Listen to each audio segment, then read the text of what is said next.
You see, what's the yardstick here? There was no money. From what period of time? You see, when the government says this is the amount of money we have out there, are we assuming that this is money within the boundaries of Kenya? And is it something that can actually be returned?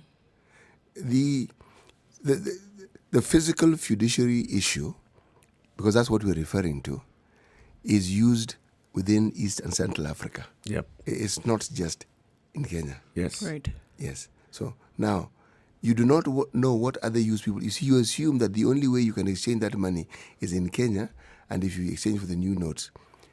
Not so. I was once surprised when I actually went to Switzerland. Surprised. Very surprised. Another surprise. The surprise was, I tried to get Swiss francs in Kenya. It was a very tall order. At the airport, they actually have what we call a forex bureau, the equivalent. And among the currencies they list there is the Kenyan shilling. Interesting. Yes. And you give them Kenyan shillings, they give you.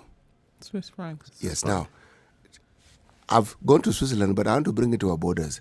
Let's talk about Somali, who do a lot of their business in Kenya. You'd find a lot of our currency maybe resident there. Tanzania, Uganda, those borders of ours. Sudan. These are people who do a lot of business with Kenya. And they understand that the Kenyan shilling is sometimes a far more accepted currency than their own in certain circumstances. So you tell me, if somebody has money in those places, Are you assuming that they did not know, they were not aware that this is actually happening? Are you assuming that the information was only contained within the boundaries I'm of Kenya? trying to say that they would have no obligation whatsoever. They would. No. Loss of value. Yes, loss of value according to us.